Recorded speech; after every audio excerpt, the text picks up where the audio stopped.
Mark, listen carefully. We don't have much time. The voice on the phone is urgent, clipped. His office feels smaller as she continues. This is critical for Q2. I need you to wire $243,000 immediately. Mark's knuckles blanch on the handset. The screen flashes the caller ID. Sarah Grant.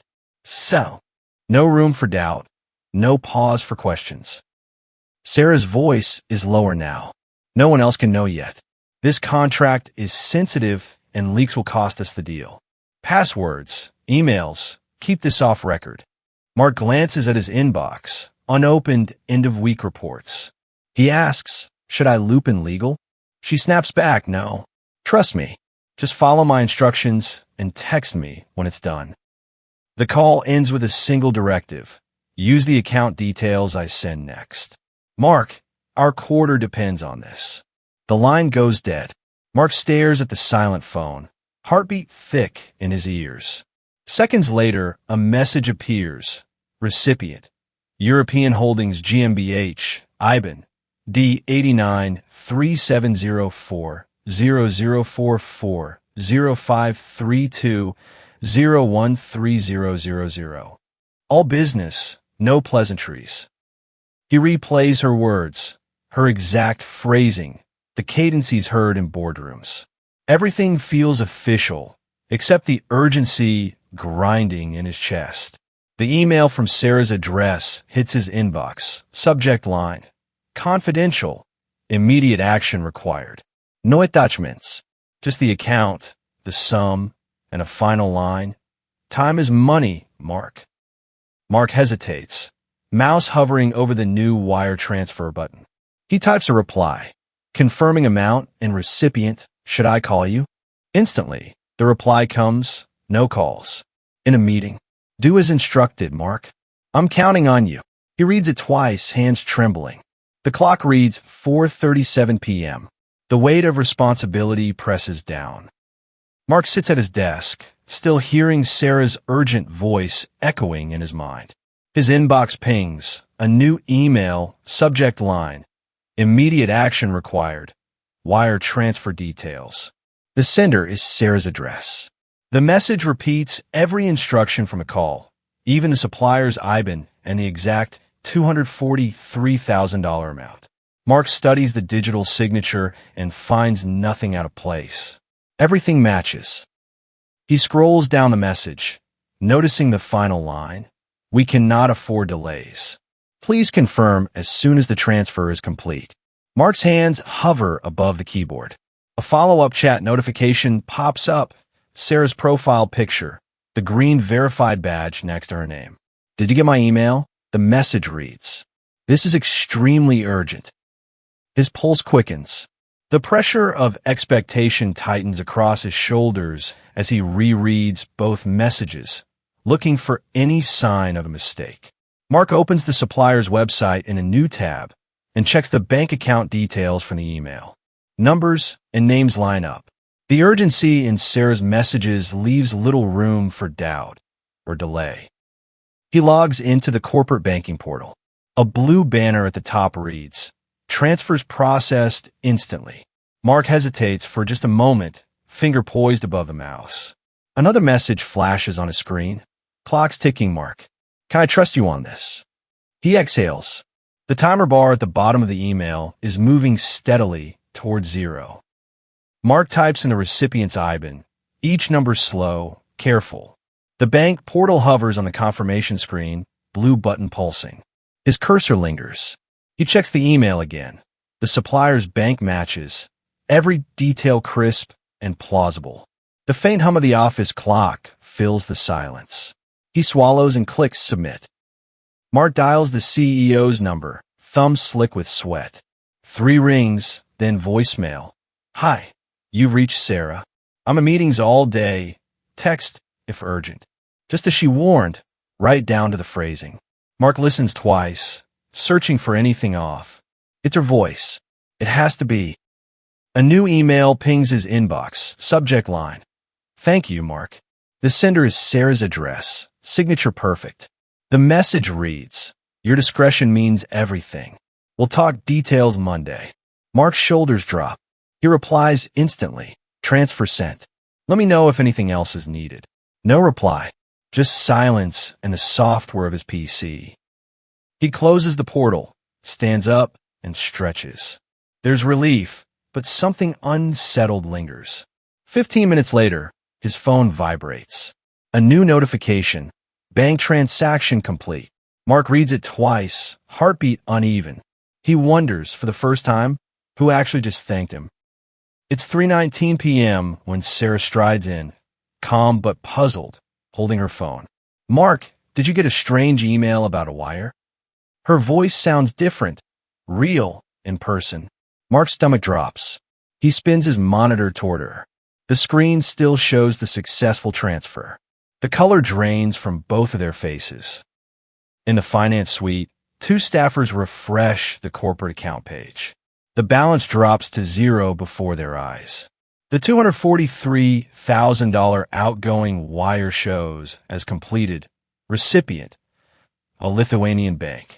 One whispers, it's already gone. Mark leans over the desk, hands shaking, watching the numbers vanish screen by screen. IT pulls up the suspicious email. The sender address is correct at first glance, but a single letter is swapped. The call log shows a blocked number with the same timestamp as the fake CEO's call. One technician mutters, it sounded just like her. The room falls quiet, cold realization settling in. They replay the voicemail. Every inflection, every pause, indistinguishable from Sarah's real voice. The message, Mark, this is urgent. You did the right thing. No accent, no static.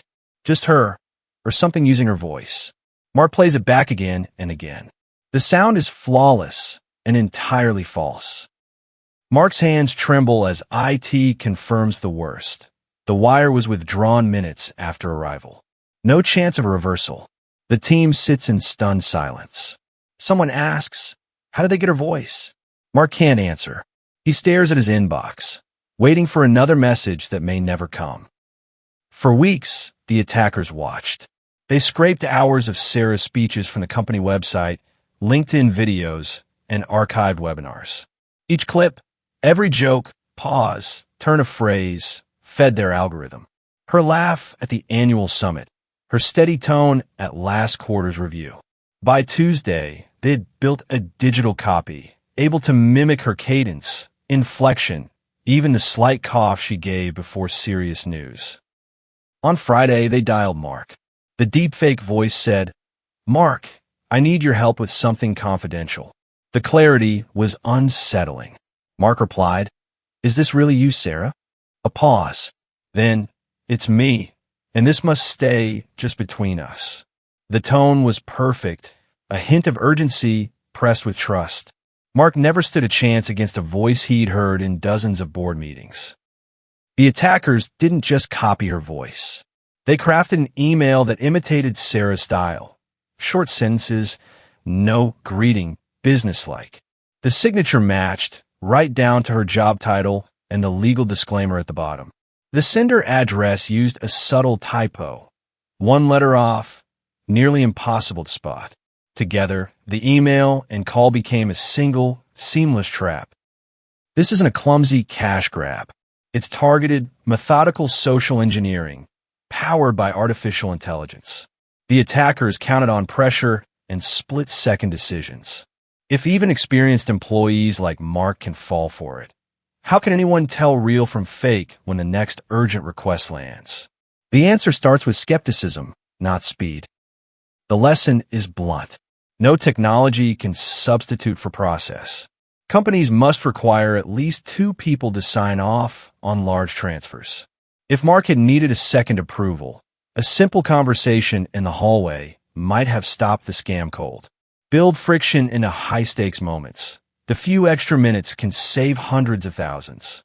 Automation makes life easier, but it can also make mistakes permanent. Verbal code words are another line of defense. Chose a phrase only trusted team members know, changing it regularly. If the request is truly urgent, the caller can state the code.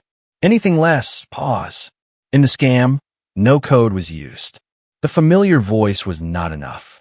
A short phrase could have forced a crucial extra check and shattered the false confidence. Always look closer at sender addresses. Train yourself to hover over every email. Look for swapped letters, off-brand domains, unexpected punctuation. If you feel pressure, that's a red flag, not a call to speed up. Mark's screen was nearly identical to the real thing. Only a careful eye and a few seconds of skepticism can expose the difference. Above all, verify requests using a separate channel. Hang up and call back, using a number you trust, not the one in the message. Require live confirmation for urgent payments, even at night.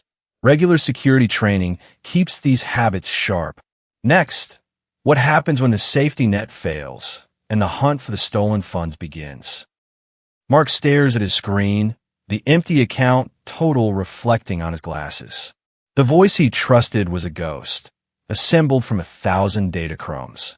The next morning, every request feels suspect, every email a potential threat. He replays the call in his head. Mark, this is Sarah. I need you to trust me. But trust, once lost, leaves a scar that policy can't heal. In a world where voices can lie and emails wear masks, every urgent request is a test. Mark's story is a signpost, a reminder that fraud wears a familiar face.